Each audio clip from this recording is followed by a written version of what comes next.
Man, what an absolute banger full of sets that Konami has been on. It's not like they could do anything quite so... Oh.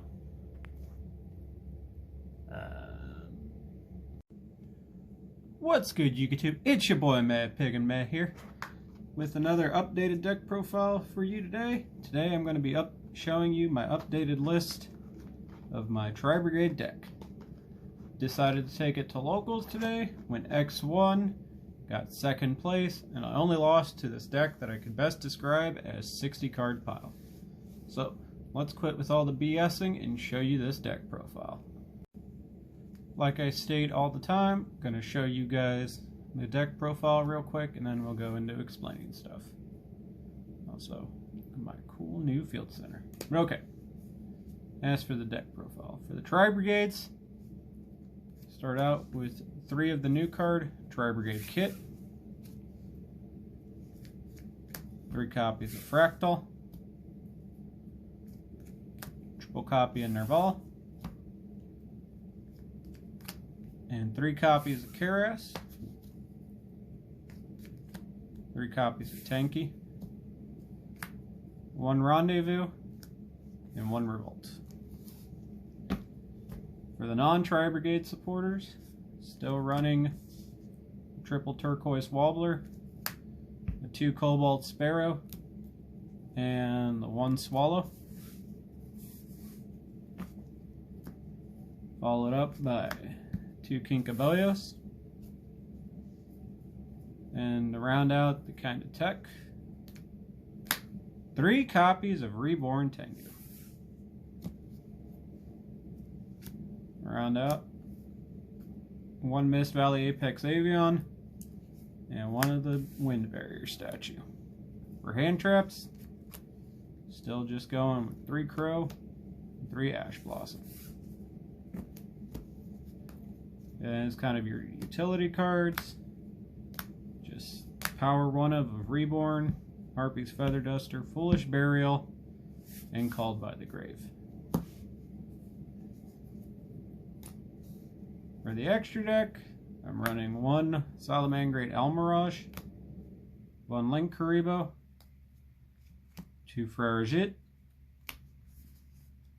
1 of the Harpy Conductor, 1 of the Ancient Warriors, 1 of the Silver Sterling, 1 of this card whose name I'm not going to even begin to pronounce, 1 of the single best card in your entire extra deck, 2 of the other best card in your extra deck, 1 Apollos of the Bow Goddess,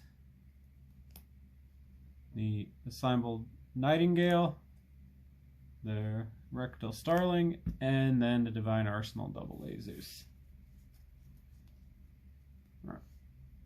And I guess if I were to show you the side deck I decided to run, 1 Dino Wrestler Prankratops, 2 Lancia, 2 Drone Lockbird, 1 Dark Simurgh, double Nibiru, 2 Cosmic Cyclone, 2 Dimensional Barrier, and 3 Solemn Judgment.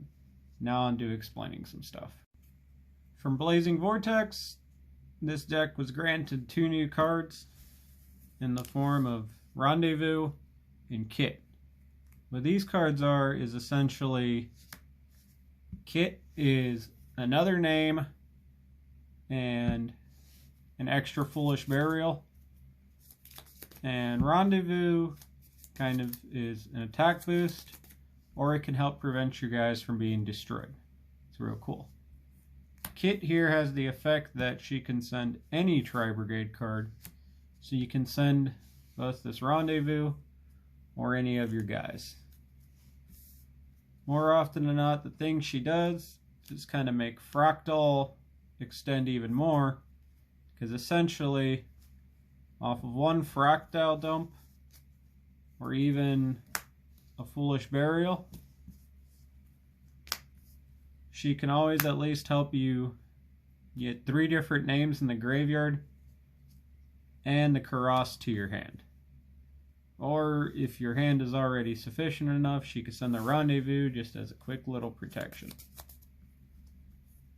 I don't 100% think that she's going to make the deck absolutely super mondo mega broken, but her addition completely like adds yet another means of putting resources in to essentially make a first turn Simorgh that much easier.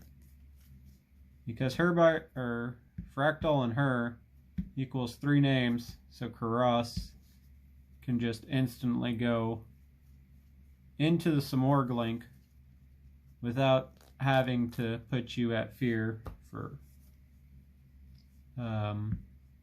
Nibiru's. Also, it leaves you with an additional 3 cards in hand if you normal summoned him.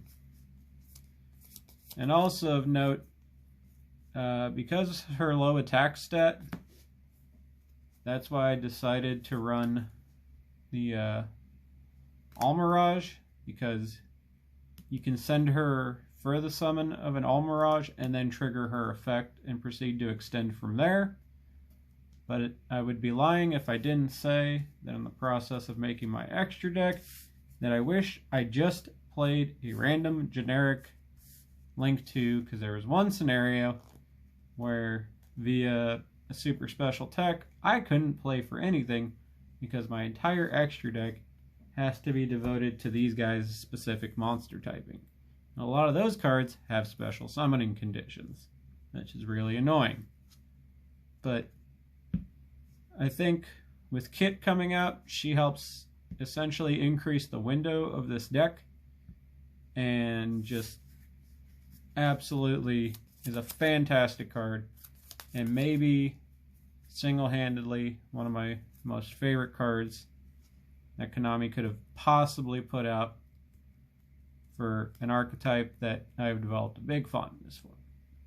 Also, I noticed a lot of people don't play the Revolt, and I kind of don't blame them. This slot could easily be a 1-for-1 or something, but I still choose to play this because it kind of baits out more interactions from the opponent, and it can help you make the Link 4 on their turn, which is really, really good. And yeah, why not? I can also reload your graveyard for your Tri-brigade guys. And when in doubt, the thing with all these cards is in a lot of games you could easily just side these out. So it's kind of up to you. But yeah, I know a lot of people don't, but I still kind of stick with the 1 rendezvous or revolt. Sorry, my bad. So yeah, so now on to some of the more techie choices in this deck. As far as I'm concerned, this is still the best supplementary engine to run in your deck, because all these birds kind of generate more advantage for you that, you know, is kind of absolutely essential. Not the only thing I disagree with a lot of builds that are coming up is running any more than the ratios I ran of these, which is 2 and 1. Because I think with only 6 of these, you see them when you need them, and you kind of also leave enough extra room in your deck for other card choices. But in a lot of games, I usually kind of found myself siding out some combination of these cards. But even so, they're still super great. And something I don't think anybody ever noticed, especially if you play the mirror match and you need to do certain things, her effect on summon is that she boosts a monster's attack. And it can be any monster. So you could boost your own guys because you're just going to link her off regardless. So it doesn't really matter. But yeah, these cards are still absolutely essential if you plan to play this deck. And nothing's really changed about them. And also, it's any excuse to use a spirit. Which, if you follow this channel for a long time, you'll know why I like spirits. So yeah. Boy, do these guys take me back. Yeah, I used to play a lot of Plant Synchro back in the day. And you best believe when I saw that the OCG was starting to try to use this guy, that I was most certainly going to do so myself the first chance I got. And since Kit kind of made things a little bit more consistent, I kind of figured I'd give these guys a try, and for the most part, they didn't disappoint. I think this card is still like really good.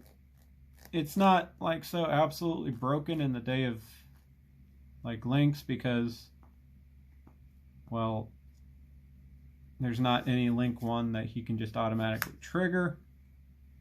And again, if you draw multiples, it still sucks now as it did back in 2011.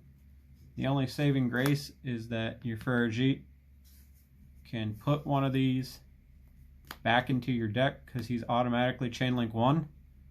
And with her being chain link 2, you know, that helps alleviate that old problem. And also Farajit here lets you summon a level 4 or lower. So more often than not, I used her to summon him to then proceed to link climb. I think in one game I went from like her into this guy and then proceeded to go into the ominous omen, which was rather awkward. But that also happened to put 3 more bodies for my Tri-brigade guys. And with him being a wind attribute, he continues to help play with the